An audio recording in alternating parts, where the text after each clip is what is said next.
I'd be remiss not to say you seem like a very busy man. I know HBO recently put out a documentary as well, kind of looking back at your career. What was it like to make that and also reliving those moments for yourself? Should we put it up there with the Last Dance Derek Jeter doc?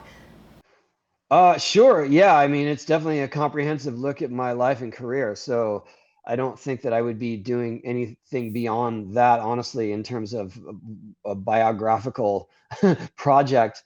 And it was, honestly, it was kind of hard because I shared a lot of things that I've never talked about publicly, um, and reliving a lot of the more difficult moments in my career. I mean, definitely there was, there's I've had great success, and I can't complain about what skateboarding has afforded me in my life. But at the same time, there were very difficult times through those years, and I didn't think I'd have to ever revisit them in such a with such scrutiny. But I do, people have told me, in fact, last night I was having dinner and this guy came up to me and told me that he thought it was a very good documentary and he was very entertained. He had no interest in skateboarding, but he watched the whole thing. So I do think that it has been received well. Good. I know one of your most iconic moments was completing the 900, and even to this day, it's an accomplishment that's really hard to put into perspective. So, for the average sports fan, what would be a comparable feat in another sport? Like, is this the Vince Carter between the legs dunk kind of level? How would you compare this? Um, I would say it's more it's something that I was chasing and a few other skaters were chasing. I was chasing it for over 10 years of my life. There were a few other skaters that were trying it for a few years prior to that as well. So I would liken it more to, say, like the 4 minute mile, where once it got done, it continued to get done and beat. So that 900 stood as like the most spins for almost 10 years, and then uh, Tom Shaw did a 1080, and then Mitchy Brusco did a 1260. So it just kind of opened the doorway that, hey, you can go further than what we think there is possible. So in a lot of the ways, a lot of people liken that to the 4 minute mile opening up new opportunity, because once you know something has been done, it's a little easier to achieve. I believe that. I like that. What's a move you haven't been able to accomplish that you think somebody might possibly soon, or you think the younger generation might be able to accomplish? I always wanted to do an Ollie 720 and never could figure out how to keep my board on my feet for that last half turn without holding on to it. And I do believe that the tricks that kids are learning now at an young age on the vertical ramps like I rode are so far beyond anything that we imagined when we were kids. So their starting point is a 900. You know what I mean? So I feel like one of them will do Ollie 720. Let's say I'll start out. I gotta do the kickflip first, and then I'll think about trying that. I know that'll never happen for me, but That's quite a leap, but let's go facts. for it.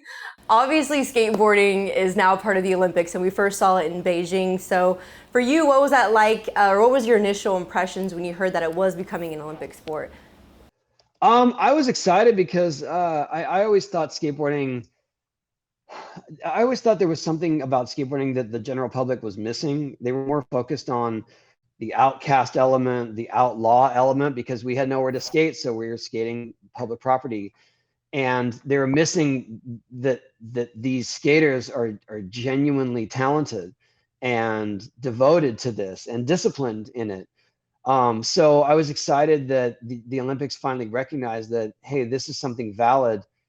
And honestly, I feel like at the point that they finally included skateboarding, which was last year, skateboarding had come so far that it was almost like they needed our cool factor more than we needed their validation. If it had been 10 years prior to that, maybe it would be this great leap where it's like, wow, we're going to get all this coverage and people had never seen skateboarding. But skateboarding was already established by the time that the Olympics came into it. What do you think is gonna, for the younger generation, hold more weight, the X Games or the Olympics? Um, Well, yeah, that's tricky. I would say in terms of more reverence from the skate crowd, it would be the X Games. X Games, got you. You certainly put skateboarding on the map. Does a part of you wish you could have competed in the Olympics, or was there a moment when you saw it, you're like, oh man, that, maybe for me in the past or something? Did that ever cross your mind? Not really. I feel like I had so many I had so many fun events that meant a lot to me through those years that those were my Olympics, and I liked that in my youth, skateboarding set me apart from mainstream sports. So I was trying to avoid the sort of Olympic structure in my life. So it wasn't like it once it was in, I was like, oh man, I want a gold medal. I mean, maybe if you asked me that when I was 14, I would have been all about it. But at this point, I have enough distance from it that it was like I love the journey I had, and I love the events that I got to skate in, and I do feel like in a lot of ways we set a standard that said, hey, you can do it yourself, and you can do it in this way, and you can do these other events, and they'll be just as wildly popular. Are there any skaters you think we should be watching for in Paris, like the next you or even Shaun White, just an American ambassador for skateboarding? Oh, that's a good question. There is a kid here that his name is Rafa Ueda, who is a friend of mine's son, coincidentally, but he has it. What can I say? He's got this he's got this drive, and he's got this skill that is kind of above what should be at his age. And I feel like once Paris comes around, he's going to blossom. Okay, But he's Tony. half Brazilian and half US, so I don't know if he'll be representing the US. Oh, okay. If he does, though, he might be able to do the trick that you said's eluded you for a Ooh, while, Ollie right? 7. Yeah, that's not really his style of skating, is the vert ramps. But Oh. I wouldn't put it past him. If he focused in on skating vert, he could do it, yes. Okay, so we have to end it on this for you. So Stranger Things star Maya Hawke's Instagram caption, she jokingly said that she's your daughter. Have you got to meet your famous Stranger Things daughter? I have never met her, no, but I'm honored that she mentioned me at all, or even knows who I am. So, yeah, people have actually asked me if that was legitimate. I said, no, you might know who her parents are. For the longest time, I swear I never knew Ethan Hawke was her dad. I was like, what? Ethan Hawke? And okay, yeah. Well, I think that just that speaks to her talent.